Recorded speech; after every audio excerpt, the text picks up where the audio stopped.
Allahumma arhamni wa Muhammadan wa la tarham minhum ahada. Ya Allah, rahmati aku dan Muhammad saja, jangan kau rahmati mereka. Maksudnya mereka para sahabat yang melotot kepadaku katanya, yang mau memarahiku.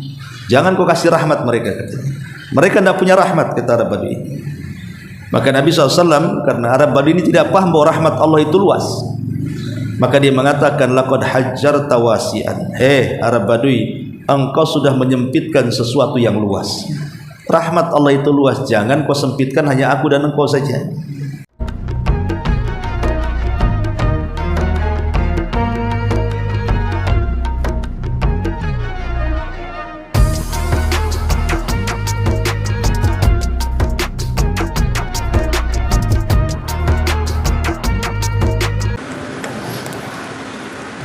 Bismillahirrahmanirrahim.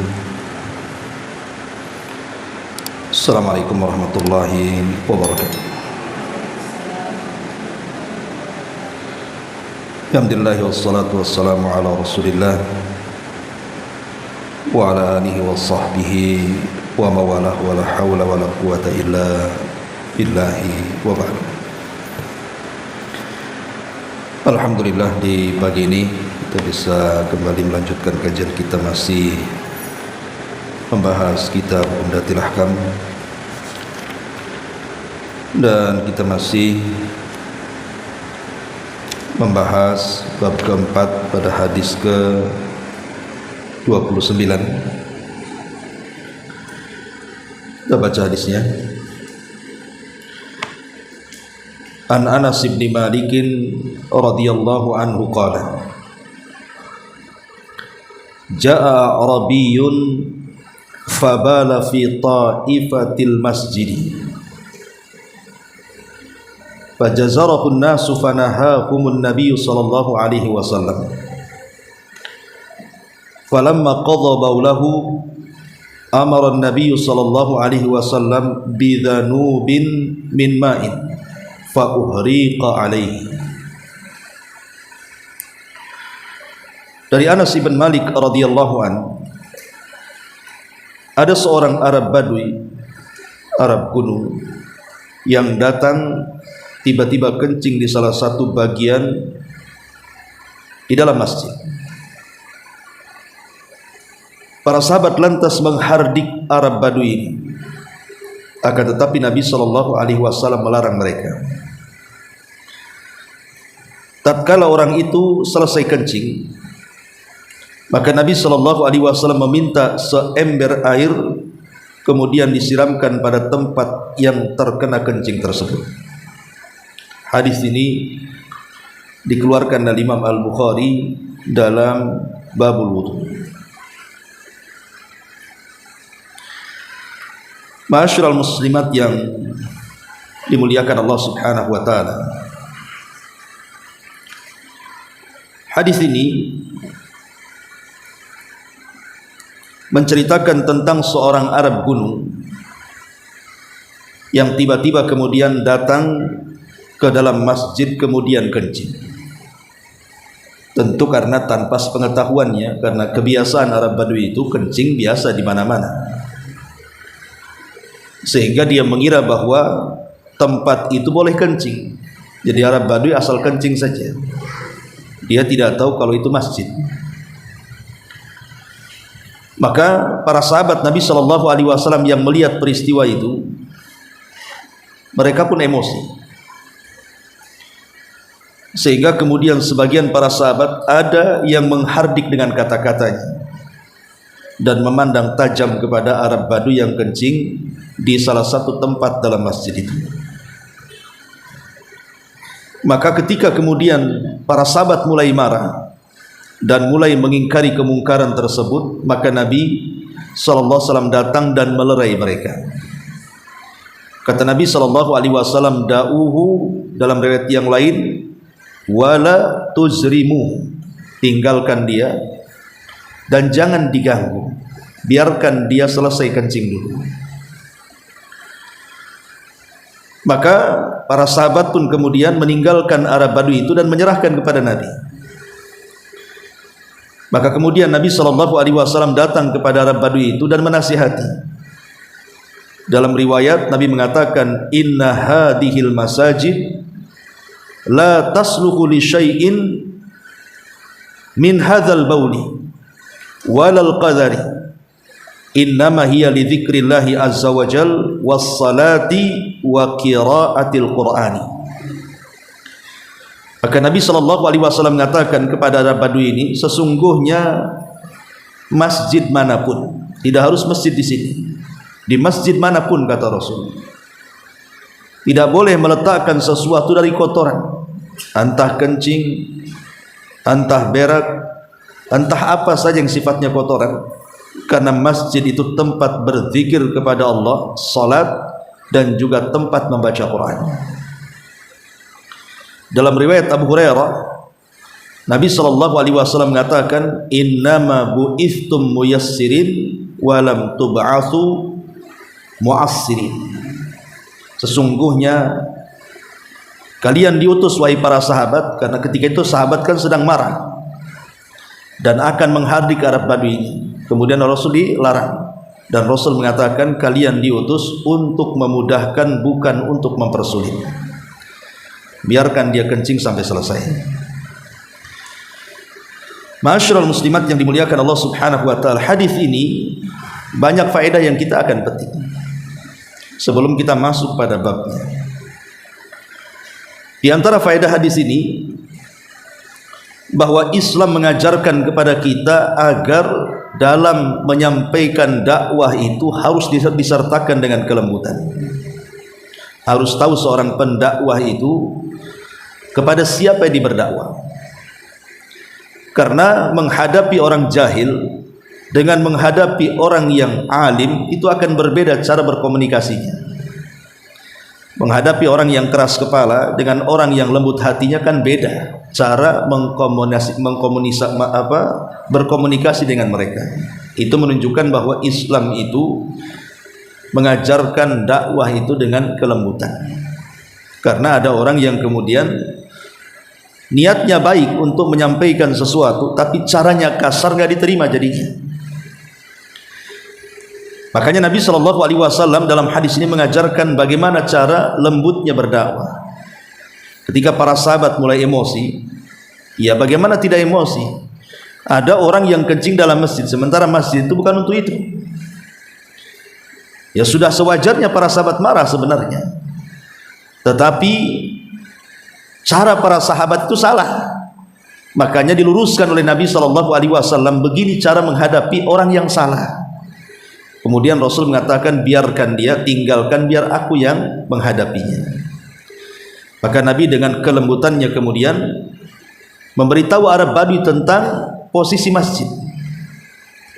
Lah karena kelembutan Nabi SAW kepada Arab Badui ini, akhirnya berpengaruh kepada hati sang Badui yang tadinya ketakutan dengan melihat para sahabat. Akhirnya dia pun tenang dan mendengarkan wejangan Nabi SAW, sampai tidak sadar Arab Badui ini mengatakan sesuatu. Apa kata-katanya? Allahumma arhamni wa Muhammadan wa la tarham minhum ahada. Ya Allah, rahmati aku dan Muhammad saja, jangan kau rahmati mereka. Maksudnya mereka para sahabat yang melotot kepada aku, katanya, yang mau memarahiku. Jangan kau kasih rahmat mereka, katanya. Mereka tidak punya rahmat, kata Arab Badui.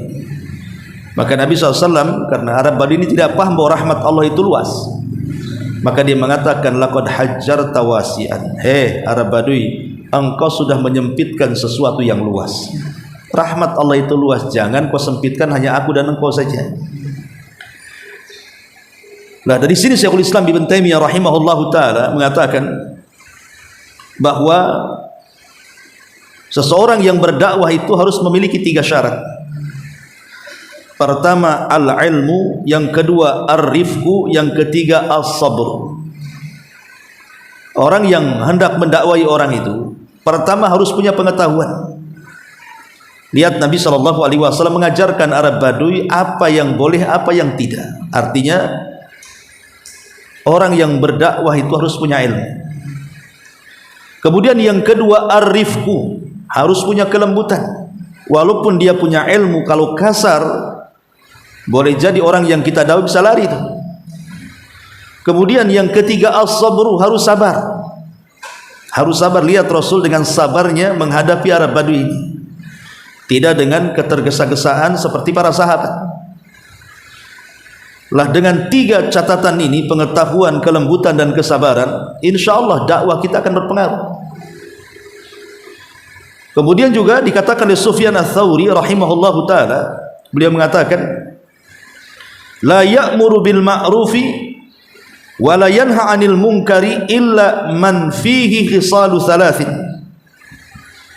Ketika seseorang itu hendak mengajak manusia kepada kebaikan atau mencegah sebuah kemungkaran, tidak boleh dilakukan kecuali orang yang punya 3 sifat.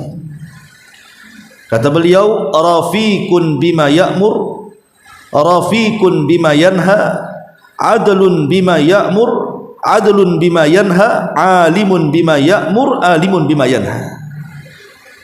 Pertama, harus punya kelembutan saat memerintahkan kebaikan atau mencegah kemungkaran. Yang kedua, harus punya keadilan saat memerintahkan kebaikan atau mencegah kemungkaran. Dan yang ketiga, harus punya pengetahuan saat memerintahkan kebaikan atau mencegah kemungkaran. Inilah diantara modal orang berdakwah.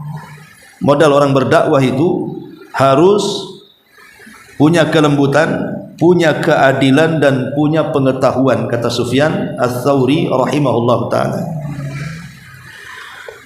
Ma'asyiral muslimat yang dimuliakan Allah Subhanahu wa taala, lah Nabi sallallahu alaihi wasallam sudah mencontohkan kelembutan itu di beberapa tempat dalam dakwahnya. Contohnya, ketika ada seorang anak muda datang menemui Rasul dan Rasul sedang menyampaikan ilmu di tengah-tengah para sahabat, sedang ta'lim. Tiba-tiba datang anak muda.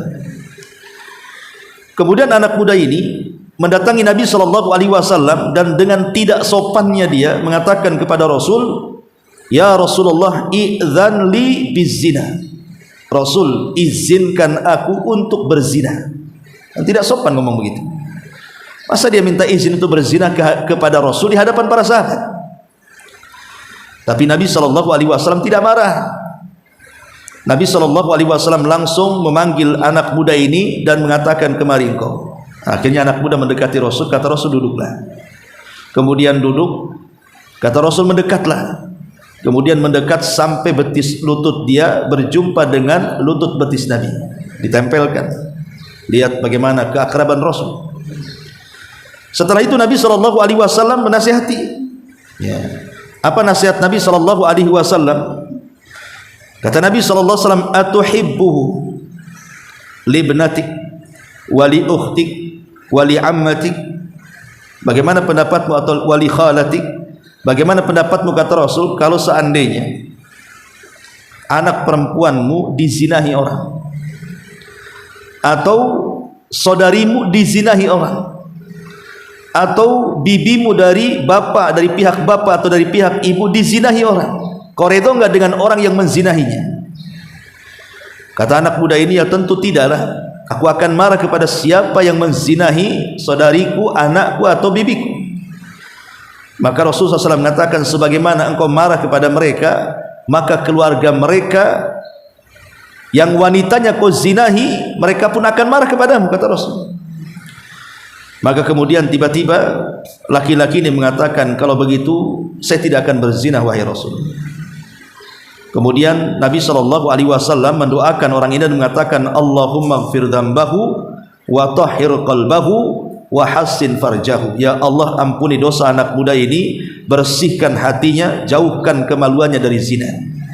Lihat lembutnya Rasul, akhirnya anak muda ini tak jadi berzina. Jadi kelembutan itu punya asar, punya pengaruh.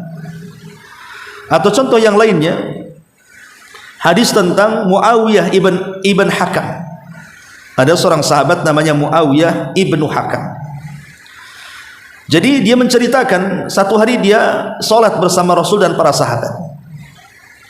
Tiba-tiba kemudian di samping dia ada orang bersin. Di samping Muawiyah ibn Hakam ini ada orang bersin. Reflekslah si Muawiyah ibn Hakam ini langsung mengatakan, yarhamukallah. Padahal lagi sholat tuh. Ya. ada orang bersin di sampingnya, tiba-tiba dijawab oleh dia, yarhamukallah. Suaranya sampai meninggi, sampai para sahabat semuanya melirik dia ketika sholat. Ya. Ketika kemudian dilirik oleh banyak para sahabat, merasa terganggulah Muawiyah bin Hakam ini. Akhirnya hampir dia marah. Sampai kemudian ada para sahabat yang berusaha dengan isyarat supaya dia diam, karena ini sedang sholat. Ya.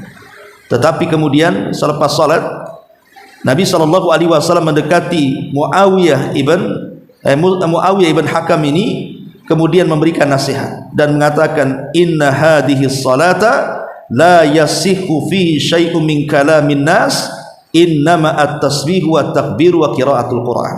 Kata Rasul, salat ini tidak sah kalau ada ucapan-ucapan manusia di luar dari salat, karena salat itu hanya bacaan tasbih, takbir dan bacaan Al-Quran. Dengan lembutnya Rasul menasihati Muawiyah ibn Hakam.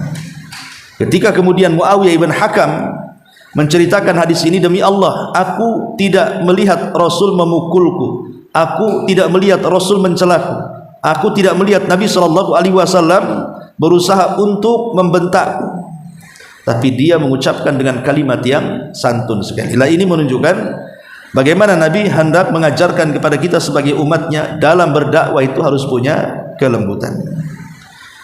Makanya kemudian ketika Nabi SAW mengutus Mu'ad bin Jabal dan juga Abu Musa al-Asy'ari ke Yaman, apa kata Rasul? Basyira wa la tu'assira, basyira wa la tunaffira, yassira wa la tu'assira. Beri kabar gembira penduduk Yaman, jangan kau buat lari mereka, mudahkan mereka, jangan kau persulit. Ini menunjukkan apa? Dalam berdakwah itu harus supel. Ya, tidak boleh kemudian langsung karena kita merasa di atas angin, merasa kita di atas kebenaran, paling benar sendiri, kemudian menyalah-nyalahkan orang dengan cara yang tidak pantas. Nah, dari hadis ini ada faedah sangat bagus sekali tentang pentingnya lembut dalam berdakwah. Ini faedah yang pertama. Faedah yang kedua, dalam hadis ini tentang kewajiban kita mengajarkan orang yang jahil. Orang jahil itu bukan dimarahi, tapi diajarkan. Pamannya ibu mengajari anak ibu kan begitu. Mungkin belum ditakdirkan dia cerdas. Ya. Terkadang ada seorang ibu itu sampai menyiksa anaknya supaya dia cerdas sesuai dengan keinginannya.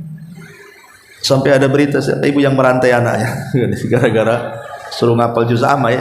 Allahu a'lam itu gimana ceritanya, tapi jadi viral pula. Ya. Masa ngajari anak harus dirantai? Rantai kapal lagi gede kan gitu ya. Jadi ini sudah melampau ya, melampaui batas. Hatta kalaupun pamannya alasannya dia menyembunyikan HP ibunya, kan nggak begitu caranya. Sampai dipukuli dengan rantai wajahnya. Ya. Jadi hal-hal yang seperti ini dalam Islam itu terlarang, tidak boleh. Kalau orang jahil itu diajari, makanya kenapa Arab Badui ini bukan hanya diajari soal adab-adab di masjid saja, tapi ketika dia berdoa menyempitkan sesuatu yang luas, ya Allah rahmati aku dan Muhammad saja, jangan kau beri rahmat mereka. Rasul mengajari lagi, nggak begitu cara doanya, karena engkau sudah menyempitkan yang luas, rahmat Allah luas, kenapa kau sempitkan? Jadi ketika Arab Badui ini keluar dari masjid, dia sudah cerdas, dia tahu gitu ya, akhirnya punya ilmu. Lah harusnya seperti itu. Kita juga harus mengajari orang yang tidak pandai. Kemudian juga di antara faedah hadis ini, bahwa masjid itu harus bersih. Masjid itu harus bersih. Kayak ibu-ibu ini taklim di masjid, jangan ngotor ya. Walaupun yang ditaruh itu atau yang dilempar itu bukan najis, anggaplah mungkin ya kulit kacang, kulit kuaci, itu kan tidak najis kan, tapi kan kotor. Maka walaupun itu tidak najis alias toharah bersih, tapi kalau itu kotoran, masjid bukan tempat melempar kotoran. Makanya ada hadis Nabi SAW bahwa nanti pada hari kiamat ada seseorang yang ditampakkan amal kebaikannya di sorga. Akhirnya dia pun diberikan tingkatan tinggi di sorga. Rupanya amalannya apa? Karena suka mengambil sampah dalam masjid. Bahkan di zaman Rasul itu ada wanita berkulit hitam.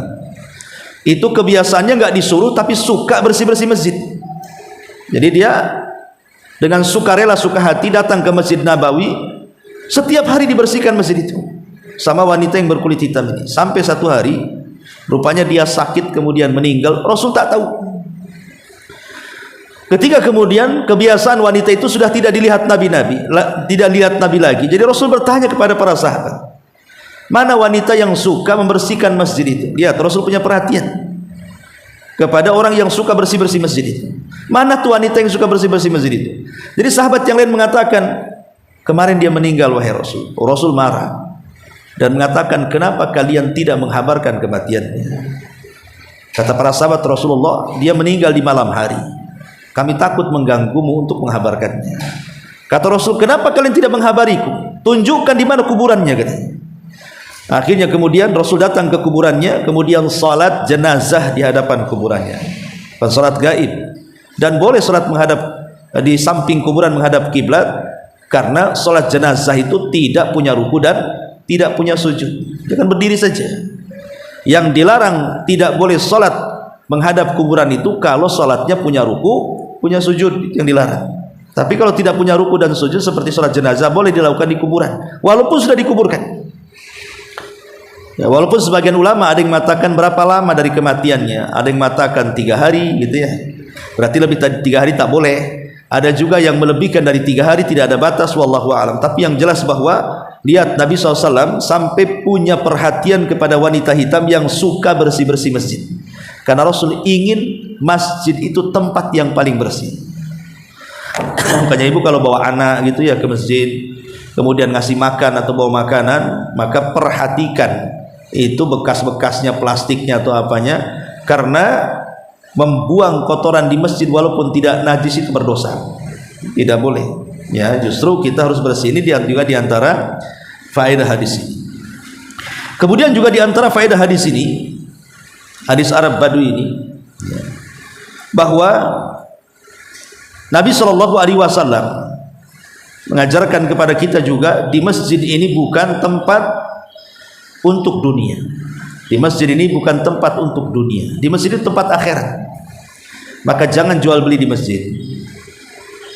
Bahkan tidak boleh mengumumkan barang hilang sekalipun. Ibu hilang tas di masjid habis ngaji, tidak boleh diumumkan, karena masjid itu bukan tempat barang hilang. Dan siapa juga yang akan mencuri di masjid? Logikanya seperti itu. Kalaupun seandainya ada yang mencuri dalam masjid itu, dia orang bodoh. Kok masjid pula tempat mencuri? Apa dosanya nggak lipat-lipat tuh?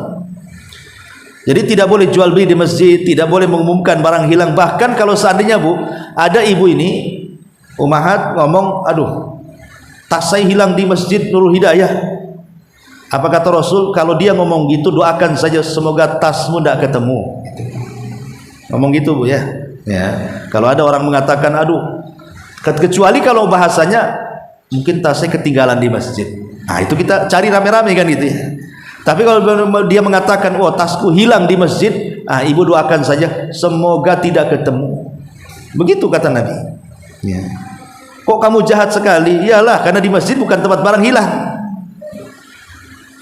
Ini juga termasuk juga tidak boleh seseorang itu masuk masjid dalam kondisi badannya bau, mulutnya bau. Bahkan Rasul mengusir orang yang makan bawang.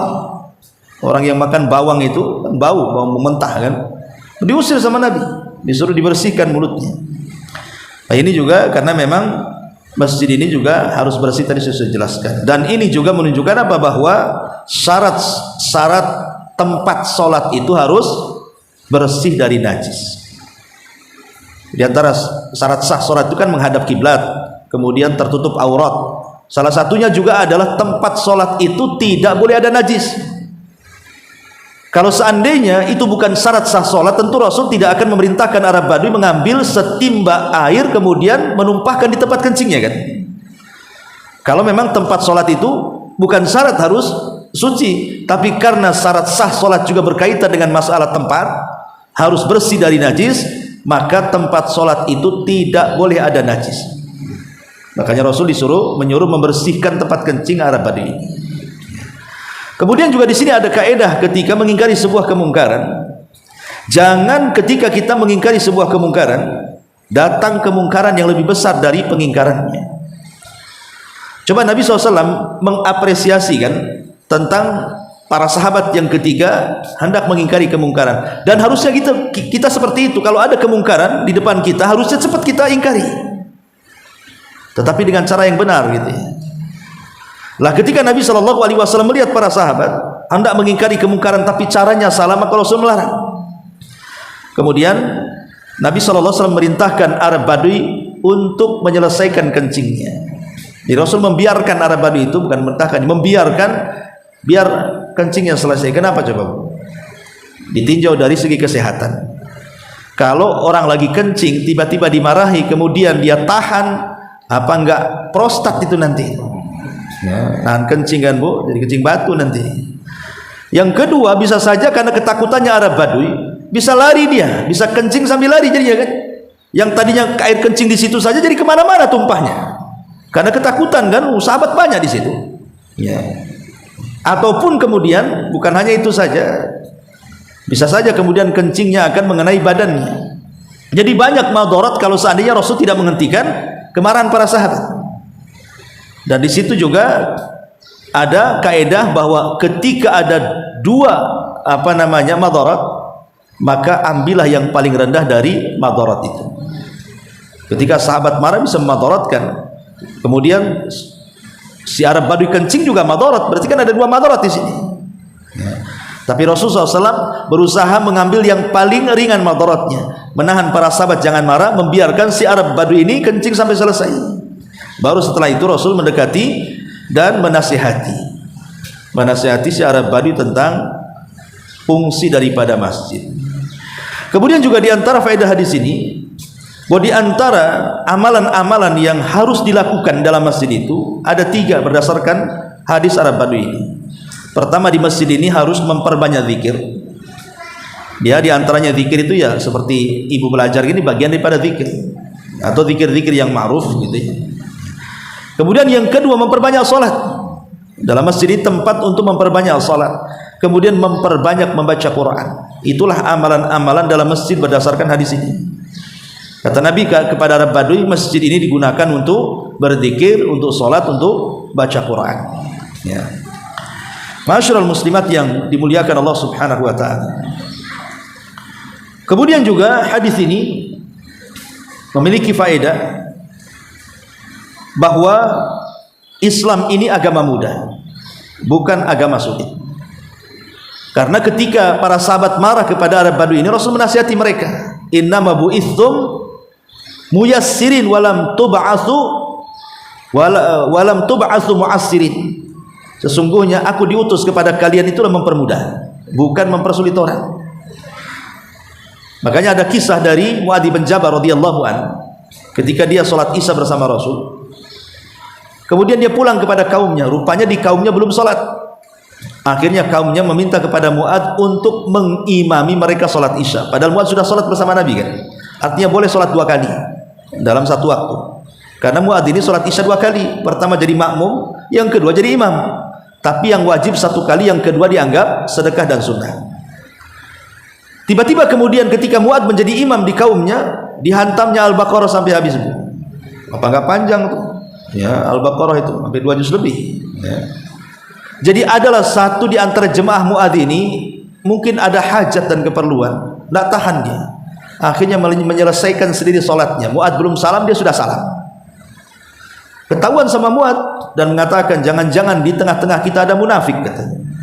Karena dia mufaraqah keluar dari jamaahnya Muadz. Akhirnya Muadz pun berinisiatif untuk melaporkan kepada Nabi.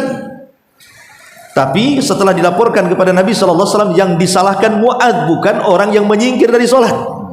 Apa kata Rasul? Afatanu ya Muadz, engkau akan membuat fitnah wahai Muadz di tengah-tengah umatmu, di tengah-tengah kabilah dan kaum. Kemudian kata Nabi SAW, kalau engkau jadi imam, lihatlah ke belakang. Boleh jadi di belakang itu ada orang tua yang enggak sanggup berdiri, ada orang sakit, ada orang yang tergesa-gesa ingin melakukan aktivitas.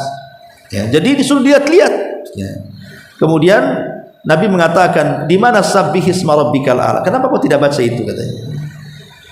Jadi Nabi SAW sampai mengarahkan surat-surat pendek kepada Muadz, jangan kemudian mempersulit orang. Sebab kalau seandainya ibu yang biasa sholat di belakang imam yang baca kulhu, tiba-tiba mendapatkan imam yang bacanya Al-Baqarah, Bu, apa nggak gemetar kakinya tuh? Mungkin asam uratnya bisa kambuh tuh. Lama kali orang ini kan gitu. Betis bisa kencang itu. Mungkin besok nggak mau lagi sholat di sini kan? Malas sholat di situ. Bagus di masjid sebelah katanya. 5 menit di situ 1 jam katanya. Dan itu akhirnya kan mempersulit, Bu. Buat lari jadinya kan orang.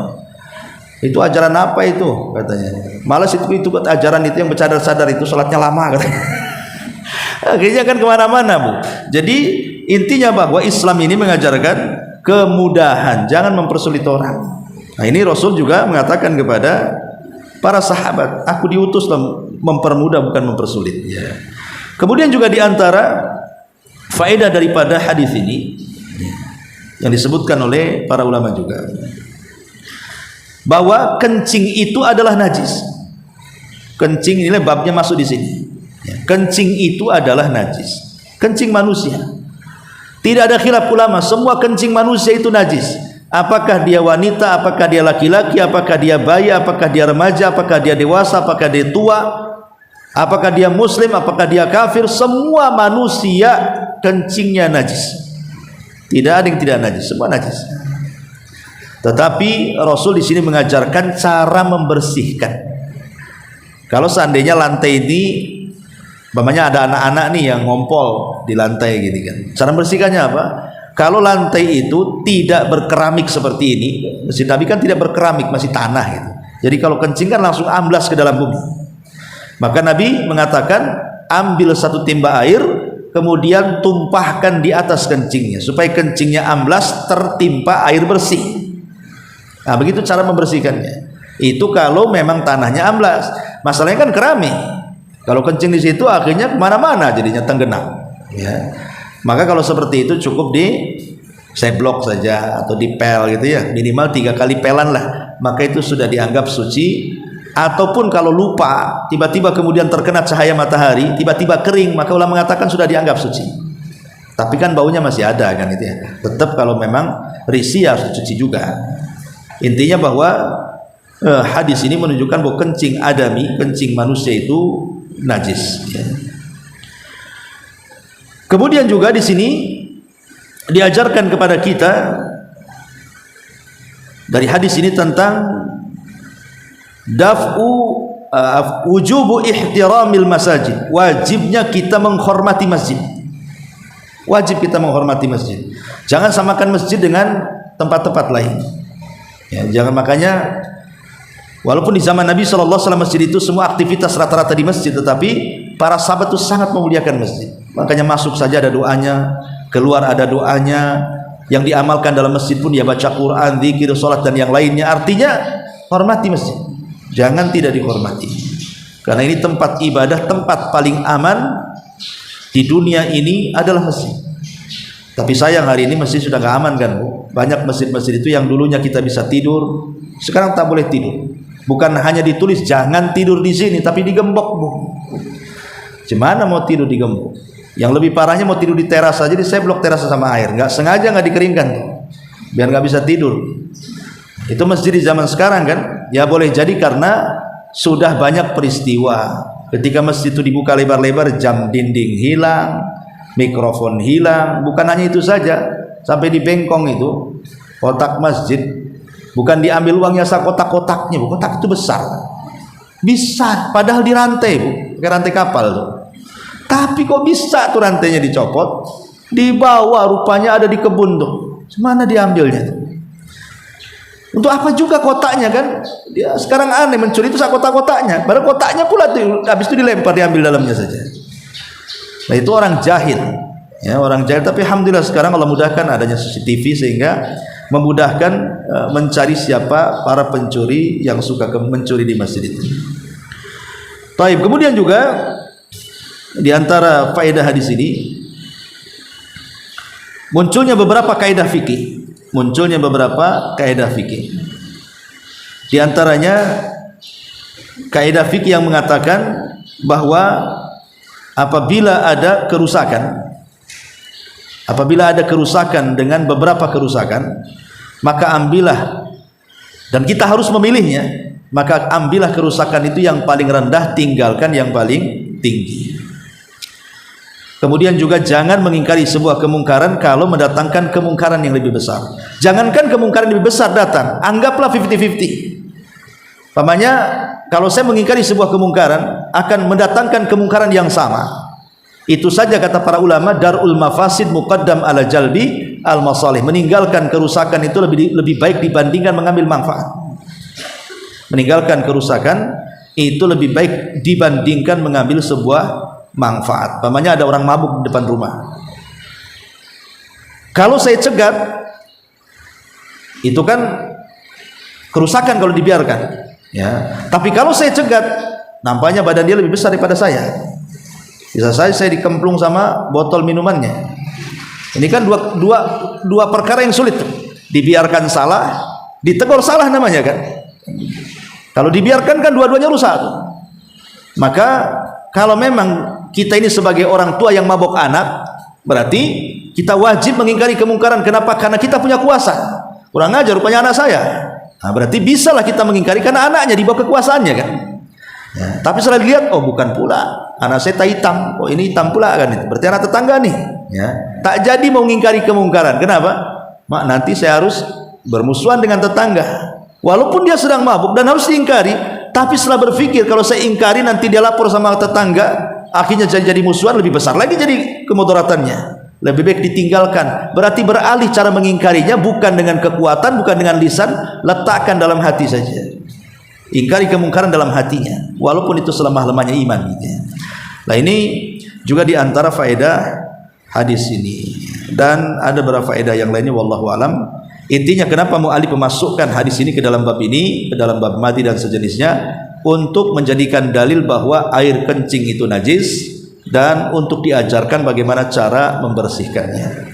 Baik, sampai di sini. Kalau kita buat tanya jawab, silakan kalau ada yang mau bertanya.